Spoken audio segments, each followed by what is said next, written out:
3 ayat 1-4 ya. Ya. Ketahuilah bahwa pada hari-hari terakhir akan datang masa yang sukar. Manusia akan mencintai dirinya sendiri dan menjadi hamba uang. Mereka akan membual dan menyombongkan diri. Mereka akan menjadi pemfitnah, mereka akan berontak terhadap orang tua dan tidak tahu berterima kasih. Tidak mempedulikan agama, tidak tahu mengasihi, tidak mau berdamai, suka menjelekkan orang, tidak dapat mengekang diri, garang, tidak suka yang baik, suka mengkhianat, tidak berpikir panjang, berlagak tahu, lebih menggurui hawa nafsu daripada menuruti Allah. Yes. Saya lebih suka yang saya highlight itu saya baca dalam bahasa Inggris. Lovers of pleasure rather than lovers of God. Jadi kita lebih memikirkan apa yang membuat saya bahagia, apa yang membuat saya happy. Hati-hati dengan terjebak dengan itu ya. Saya mengerti apalagi di masa pandemi ini banyak sekali kekhawatiran tentang penyakit COVID-19. Dan kita mulai mencoba untuk switch pikiran kita, gimana supaya saya nggak khawatir. Oke, saya harus mencari hal-hal yang menyenangkan pikiran saya. Akhirnya kita nonton berjam-jam. Kita nonton Korea, apalagi serinya panjang-panjang ya kan. Terus kita nonton YouTube. Wah, YouTube itu kalau udah tidak bisa di stop, ya nggak akan, itu akan habis sampai berjam-jam gitu. Terus kita suka nonton atau dengerin podcast. Podcastnya tuh mungkin ya podcast gosip lah, interview artis ya kan. Dan tanpa kita sadari, well, I spend like hours and hours. Dan kita bukannya bertumbuh di dalam Tuhan, malah kita hanyut dalam kesenangan diri kita sendiri. And be careful, ini adalah tanda-tanda pada akhir zaman. Sebenarnya apa yang kita butuhkan? Apa sih sebenarnya yang kita butuhkan dalam hidup ini? Kita buka di Mazmur 16 ayat 11. Saya akan baca, Engkau memberitahukan kepadaku jalan kehidupan. Di hadapanmu ada sukacita berlimpah-limpah. Di tangan kananmu ada nikmat senantiasa. Ini ada versi New King James Version. You will show me the path of life. In your presence is fullness of joy. At your right hand are pleasures forevermore. Saya highlight yang di sini. Jadi sukacita kita tuh sebenarnya adalah in God's presence.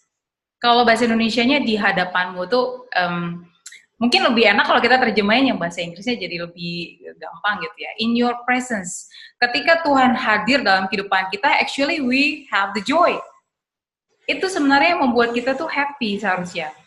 Karena kesenangan dunia ini hanya sementara, tetapi the real happiness is when Jesus is in our hearts.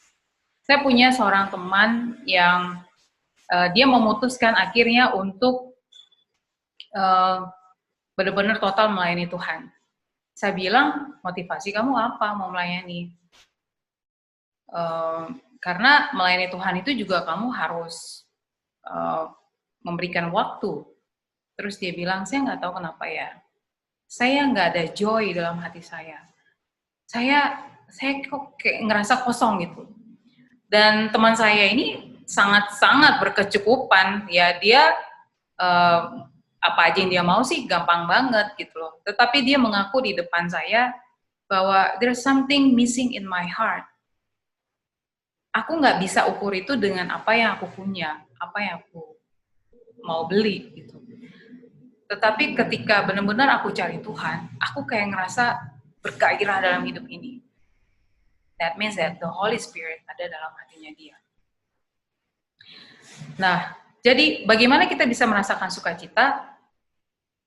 Apakah kita hanya mendengarkan firman Tuhan setiap hari? Kayak misalnya ngikutin care group hari ini, terus besok lagi ada care group. Senin, Selasa, Rabu, Kamis, Jumat, Sabtu dengerin firman Tuhan. Atau kan di YouTube juga banyak tuh ya firman Tuhan. Apakah dengan dengerin firman Tuhan setiap hari, setiap saat, terus kita merasa Tuhan itu ada sama kita? Kehadiran Tuhan itu adalah ketika kita mempunyai pengalaman bersama dengan Dia. Jadi bukan hanya kita dengerin and then we suddenly believe that, oh God is here. Apakah kita sudah berjalan bersama dengan Dia? Apakah kita sudah mengalami perjalanan hidup itu bersama dengan Tuhan. Ya, it's not as easy as like we listen to the word of God atau kita buka Alkitab terus tiba-tiba kita merasa joy. Yes, kita baca Alkitab, kita bisa merasakan joy ketika ada Tuhan dalam hati kita dan meminta Roh Kudus untuk mengisi hati kita. Banyak orang mencintai dunia karena mereka tidak bertemu Tuhan. Kita tidak bisa bertemu dengan Tuhan ketika kita tidak membenci dunia. Jadi kita mengasihi dunia dan Tuhan itu tidak bisa bersama-sama. Kita harus pilih salah satunya. Nah, kita buka di Lukas 14 ayat 26. Saya boleh minta satu orang untuk baca. Anggi lagi deh baca. Lukas 14 ayat 26, Gi.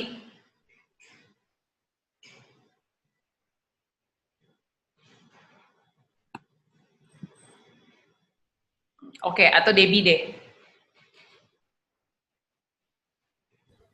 Jikalau seorang datang kepadaku dan ia tidak membenci bapaknya, ibunya, istrinya, anak-anaknya, saudara-saudaranya laki-laki atau perempuan, bahkan nyawanya sendiri, ia tidak mendapat menjadi muridku. Apa maksudnya? Masa kita harus benci sama saudara kita? Masa kita harus benci sama orang tua kita? What does it mean? Artinya adalah kita harus menaruh Tuhan prioritas di atas itu semua. Kita buka lagi di 1 Yohanes 2 ayat 5, tetapi barang siapa menuruti firman-Nya, di dalam orang itu sungguh sudah sempurna kasih Allah. Dengan itulah kita ketahui bahwa kita di dalam Dia. Jadi kalau kita memang mengasihi Tuhan, kita harus turut firman-Nya Tuhan. Dari situ kita bisa benar-benar terlihat mengasihi Tuhan. Bisa nggak kita mengasihi Tuhan, terus kita mengasihi dunia? No. No. Kita harus pilih kan? Kalau misalnya kita mengasihi Tuhan, artinya apa yang harus kita tinggalkan? Ke dunia. Ya, dunia ke yes, betul sekali yang dibilang oleh Anggi, Gladys. Ya, jadi kita tidak bisa menempatkan dunia dan Tuhan bersama-sama dalam kehidupan kita. We have to choose. Ya, di mana ada dunia, there is no God. Kita tidak bisa mengasihi Tuhan. That's why makanya kita butuh hubungan yang dekat sama Tuhan itu bukan sehari dua hari, tetapi setiap saat. Ya, it takes time, it takes effort.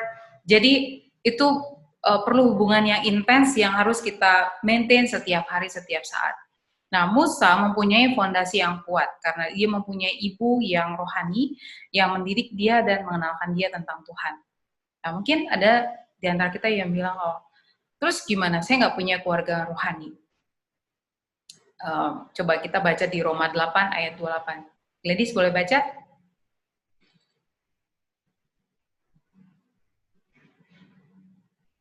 Roma 8 ayat 28.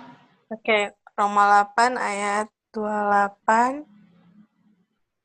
Kita tahu sekarang bahwa Allah turut bekerja dalam segala sesuatu untuk mendatangkan kebaikan bagi mereka yang mengasihi Dia, yaitu bagi mereka yang terpanggil sesuai dengan rencana Allah.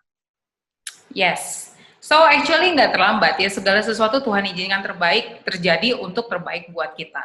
So kalau kita tidak punya keluarga yang rohani, ya Tuhan sudah menaruh Roh Kudusnya dalam hati kita untuk bertobat dan membawa kita kepada jalan yang seharusnya ya udah kita follow aja.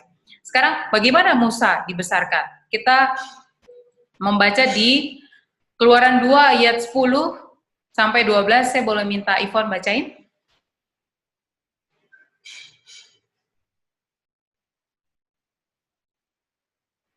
Keluaran 2 ayat 10 sampai 12.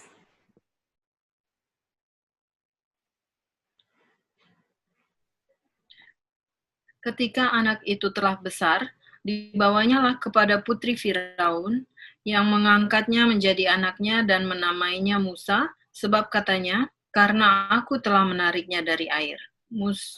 Pada waktu itu, ketika Musa telah dewasa, ia keluar mendapatkan saudara-saudaranya untuk melihat kerja paksa mereka. Lalu dilihatnyalah seorang Mesir memukul seorang Ibrani. seorang dari saudara-saudaranya itu. Ia menoleh ke sana sini, dan ketika dilihatnya tidak ada orang, dibunuhnya orang Mesir itu, dan disembunyikannya mayatnya dalam pasir. Oke, thank you Yvonne. So, kita sudah membaca, kita bisa lihat sebenarnya di usia dia dengan masih muda, ya, kalau kita baca ada di kisah 7, usianya adalah 40 tahun. Di situ dia membunuh, walaupun memang membunuh orang Mesir. Tapi itulah didikan yang dimiliki oleh dia ketika dia memang dibesarkan di sana, di Mesir. Pendidikan dari Mesir. Menjadi seorang yang membunuh, ya. Mungkin dia juga terlalu confidence juga, ya kan? Wah, gua ini udah punya skill yang hebat. Gua bisa berperang, dan dia di situ dibilang bahwa dia adalah seorang jenderal Mesir, ya. Dia mempunyai skill yang hebat dalam berperang, dan dia bisa aja berpikir, gua kan pemimpin hebat, gua kan kuat. Dilatih dengan pendidikan Mesir, ya, yang istilahnya mungkin kalau misalnya kita compare sekarang, dia kuliah di sekolah yang paling top, ya, di Mesir. Dan dia mempunyai kesombongan yang mungkin itu membuat dia menjadi seorang yang sangat confidence. Tetapi apa yang Tuhan pikirkan terhadap Musa? Bukan itu yang dia inginkan. Bukan cara seperti itu yang sebenarnya Tuhan inginkan terhadap Musa untuk memimpin bangsa Israel. Cara Tuhan itu berbeda dengan cara kita. Cara Tuhan bukan jalan kita. Pikiran Tuhan bukan pikiran kita. Apa yang Tuhan inginkan dari Musa untuk menjadi seorang pemimpin? Tuhan menginginkan Musa bukan seorang yang pembunuh kayak gitu. Bukan seorang yang pemarah. Ya kan? Dia marah, walaupun memang niat dia adalah baik, tetapi dia pemarah. Karena dia seorang yang cepat sekali bereaksi, dan dia langsung melakukan hal-hal yang sebenarnya Tuhan tidak inginkan dia lakukan. Tuhan menginginkan Musa untuk belajar pelajaran penting dalam hidup. Tuhan tidak menginginkan Musa belajar untuk menjadi seorang jenderal atau pemimpin perang. Tuhanlah yang akan memimpin perang yang mungkin Musa harus kalau di zaman dulu ya sering banget kan ini perang lewat ini gitu sama yang ini gitu. Tetapi Tuhan nggak mau dia jago perang di situ. Bukan itu yang Tuhan inginkan. Bukan orang yang jago skillnya dia harus bisa ini. Tetapi yang karakter yang Tuhan mau adalah sabar, seorang yang tidak mudah bereaksi ketika ada tekanan atau stres dalam kehidupannya. Kita tahu bahwa bangsa Israel dengan karakter yang suka ngedumel, ya, suka mengeluh, suka tidak tahu terima kasih, sudah ditolong oleh Tuhan, tetapi habis itu ngedumel lagi, komplain lagi. Bayangin aja kalau Musa yang masih muda, umur 40 itu, dia dipakai oleh Tuhan dengan sifat-sifat seperti itu, apa yang terjadi nanti? Ya kan, dia pasti bakal frustasi, wah ini bangsa nggak tahu diri, atau dia merasa tertekan, karena mungkin rakyat ini juga akan banyak blaming dia, ya kan? Ketika mereka dalam perjalanan dipimpin oleh Musa aja, mereka juga komplain ya, dengan makanan, dengan perjalanan yang tidak mudah yang mereka lalui. Tuhan tidak mau Musa belajar tentang hal-hal yang tidak memiliki karakter Kristus. Musa mempunyai keinginan untuk membebaskan bangsa Israel. Karena ia memegang janji Tuhan yang Tuhan berikan kepada Abraham, Ishak, dan Yakub. Di mana janji itu adalah, aku akan memberikan daerah Kanan ini yang sudah dijanjikan kepadamu. Kita buka di Keluaran 13 ayat 19. Saya boleh minta Selin bacain? Keluaran 13 ayat 19. Musa membawa tulang-tulang Yusuf, sebab tadinya Yusuf telah menyuruh anak-anak Israel bersumpah dengan sungguh-sungguh, Allah tentu akan mengindahkan kamu, maka kamu harus membawa tulang-tulangmu dari sini. Yes. So, tugasnya Musa itu sebenarnya banyak. Bayangin aja kalau misalnya dia masih mempunyai karakter-karakter demikian. Pernah nggak sih teman-teman ketika teman-teman mulai memikirkan satu pengalaman yang sepertinya Tuhan menunda itu untuk kita dapati, atau either itu pekerjaan, atau mungkin pasangan hidup, atau mungkin itu adalah hal yang kita dambakan, Tuhan menunda itu semua sampai akhirnya kita benar-benar siap. Ya, Tuhan ingin Musa siap dalam memimpin bangsa Israel. Pada waktu usia 40, dia belum siap. Ketika orang Mesir itu mengetahui bahwa Musa membunuh orang Mesir, orang-orang Mesir ini kan cari Musa. Makanya dia lari. Tuhan tidak ingin Musa menjadi man of war. Tuhan tahu orang seperti apa yang tepat untuk memimpin bangsa Israel. Seperti yang tadi saya sampaikan, bahwa bangsa Israel itu suka mengeluh, ngedumel, tidak tahu terima kasih, udah dikasih mujizat, ngedumel lagi, udah dikasih makanan, makanannya nggak enak. Ya kan? Mungkin kita juga termasuk orang Israel, bangsa Israel, yang sometimes kita punya sikap demikian. Tuhan ingin menguatkan bangsa Israel. Makanya Tuhan tidak mau mempunyai pemimpin yang karakter seperti Musa pada waktu dia usia 40 tahun. Yang suka memerintah, yang suka membunuh atau berjiwa untuk berperang. Kalau misalnya dibayangkan ya, Musa berumur segitu, terus dia melihat bangsa Israel yang kelakuannya demikian, mungkin aja dia stres terus dia bunuh diri lagi. Karena dia nggak punya sifat yang sudah cukup matang untuk memimpin orang-orang seperti bangsa Israel. Kapan Musa dipanggil oleh Tuhan? Ada yang tahu? Kapan akhirnya Musa ini siap sehingga dia dipanggil Tuhan untuk memimpin bangsa Israel? 40 tahun kemudian. Oke, 40 tahun kemudian berarti umurnya? 80. 80. Ya, itu sebenarnya masih tetap tua sih, walaupun zaman dulu agak sedikit umur panjang ya di usia dia. Musa meninggal itu di umur 120. Tapi 80 pun dia sudah cukup tua pada waktu itu. Umur dia udah hampir berapa, dari 80 ke 40 lagi, ya udah cukup ini ya. Sebenarnya fisik dia udah cukup tua. Tetapi, can you guys imagine dia dipanggil di umur 80? Butuh 40 tahun untuk dia benar-benar siap. Dia lari tadi dari orang Mesir ke Midian. Midian itu ibaratnya kayak orang country living gitu. Jadi kerjaannya adalah menggembala, ya kan, berbicara dengan binatang, ya kan. Dia belajar untuk menjadi nobody. Ketika dia berada di Mesir, dia menjadi somebody. Setiap orang melihat dia.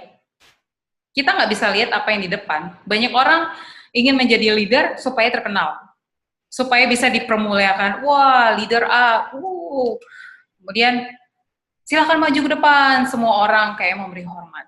Banyak sekali orang-orang di luar sana mau menjadi leader untuk mendapatkan kehormatan seperti itu. Musa, seperti tadi ada teman-teman kasih pendapat, siapa sih Musa? Ada yang bilang Musa tuh lemah lembut, dia rendah hati, itu betul sekali. Tetapi mencapai proses menuju lemah lembut dan rendah hati, it takes time and effort. At least 40 years, 40 tahun. Tuhan mengajar Musa untuk menjadi rendah hati. Kalau ada yang lempar batu ke dia, ya dia tidak akan lempar batu balik, paling enggak, itu kan. Jadi kalau ada bangsa Israel yang mengeluh, ya dia akan sabar. Dia tidak marah-marah.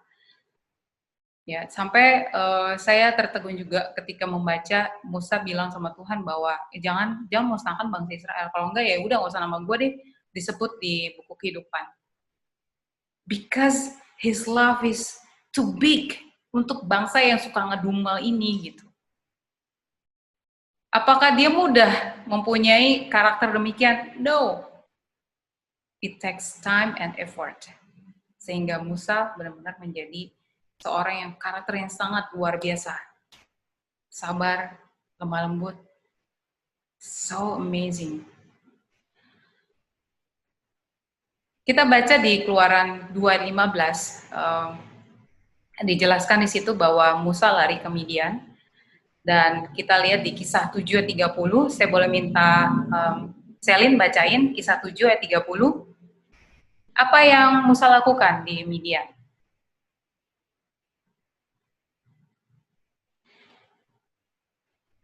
Kisah 7 ayat berapa, Kak? Ayat 30. Dan sesudah 40 tahun, tampaklah kepadanya seorang malaikat di padang gurun Gunung Sinai di dalam nyala api yang keluar dari semak duri. Oke. Sebenarnya itu banyak ya ayat-ayat, ada ayat-ayat berikutnya juga cerita mengenai Musa ada di Midian. But basically, saya bisa gambarkan bahwa Midian itu seperti itu jauh banget dari kehidupan dia di Mesir ya. Itu satu padang yang dia menjadi penggembala ya, dan kehidupannya sehari-hari adalah menggembalakan domba. Domba ini adalah binatang yang kalau kita research, dia tuh binatang yang paling bodoh sebenarnya, keras kepala gitu. Dan Tuhan mendidik Musa untuk melakukan hal-hal seperti itu.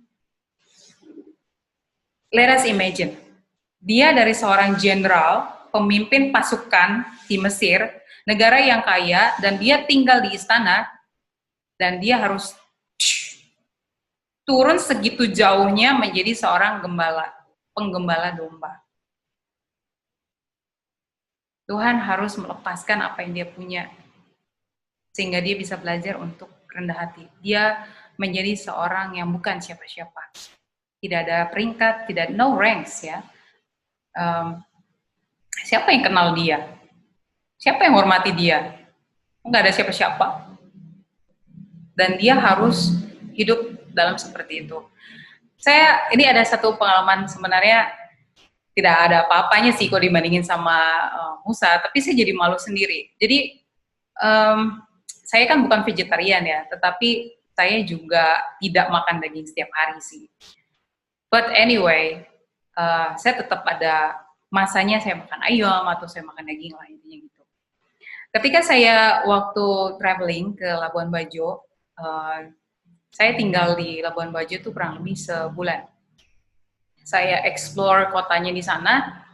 Teman-teman tahu itu hampir benar-benar kayak desa ya. Bagi yang pernah ke Labuan Bajo, mungkin itu bagian dari wisata di Labuan Bajonya menarik. Tapi saya juga pergi ke tempat-tempat terpencilnya, itu jauh banget dari Labuan Bajonya. Tempatnya itu benar-benar village ya, desa. Di sana itu bahkan either di Labuan Bajo juga tidak ada mall kayak di sini. Ya, ada sih sebenarnya kecil banget dan isinya itu kosong banget ya, belum ada kayak counter apa yang masuk. Saya pernah sekali ngeliat itu sepi banget, sampai ke sana juga kayak nggak ada gunanya gitu. Itu kayak cuman masuk ke depan itu udah keluar lagi. Jadi tidak ada mall, tidak ada junk food ya, istilahnya tidak ada KFC, apalagi Starbucks tidak ada. Apa yang kita sering temukan di Jakarta tuh tidak ada gitu. Sampai di minggu ketiga tuh saya pengen banget makan KFC. Saya kira, aduh, udah kayak nggak pengen sabaran gitu loh, pengen makan. Sampai akhirnya saya memutuskan saya pengen ke Surabaya. Abis itu, ketika saya nyampe di Surabaya, saya udah kayak, wah saya pengen makan KFC gitu. Saya pergi ke KFC-nya, ya tempat KFC-nya langsung, bukan di mall. Saya pesen porsi yang besar, itu udah kayak saya puas-puasin gitu. Saya nggak bayangin dalam sebulan aja, saya udah nggak tahan mau makan makanan yang saya pengen makan gitu. Coba kita bayangin Musa, hidup dia tuh jauh lebih berlimpah, saya nggak ada apa-apanya, sangat berlimpah. He got everything, tetapi dia harus belajar untuk down to earth, hidup di Midian, country living with nothing. Itu nggak mudah sebenarnya buat dia. Tidak mudah. Kita baca lagi di Ibrani 11 ayat 26. Saya boleh minta Debbie bacain?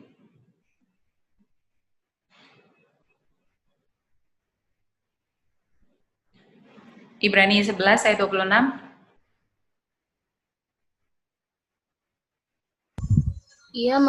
Ia menganggap penghinaan karena Kristus sebagai kekayaan yang lebih besar daripada semua harta Mesir, sebab pandangannya ia arahkan kepada upah. Inilah yang membuat possible buat Musa untuk dia mau melepaskan kesenangan-kesenangan itu semua yang membuat dia bisa jatuh dalam dosa dan membuat dia bisa lupa. Ya, dia melepaskan semua pendidikan-pendidikan itu kan istilahnya dicopot semua dengan 40 tahun dia berada di Midian. Karena kenapa? Dia lihat ke depan. This is not what I want. Saya ingin surga. Tuhan tidak menginginkan saya seperti ini. Dan dia tidak melupakan identitasnya sebagai orang Israel. Makanya dia pergi dari Mesir. Di Alkitab, kata reward ini dipakai 3 kali. Dan saya boleh minta Debbie lagi baca Ibrani 10 ayat 34 dan 35. Ini relate dengan yang tadi.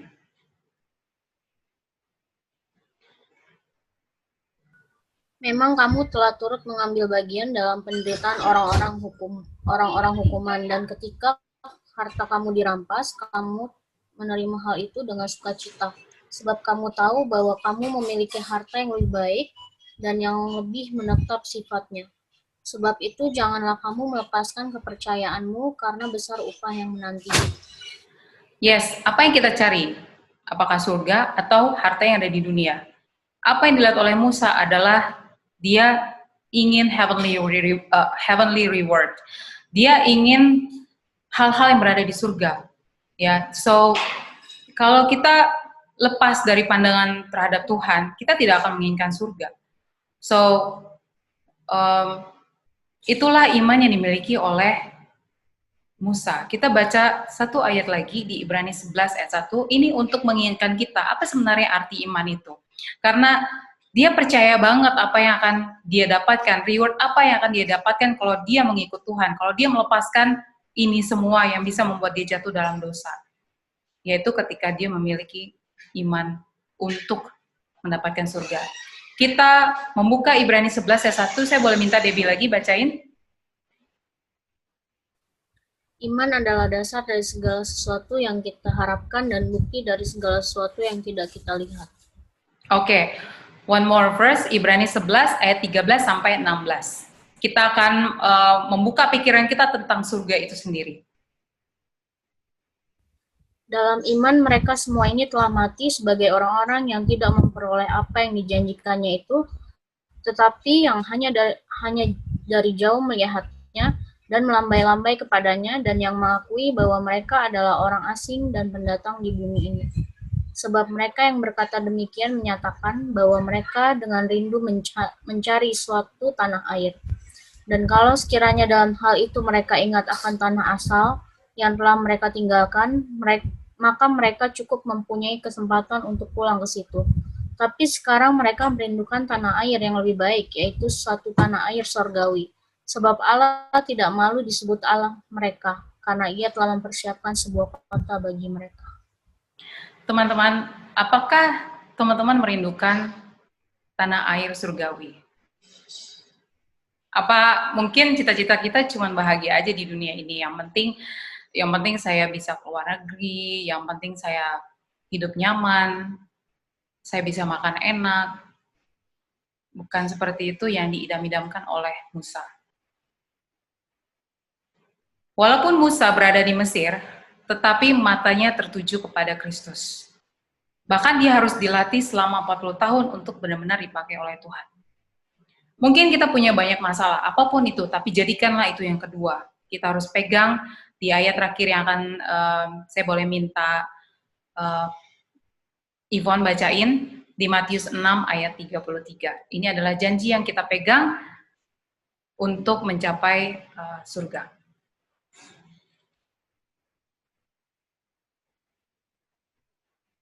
Boleh baca, Yvonne? Matius 6 ayat 33.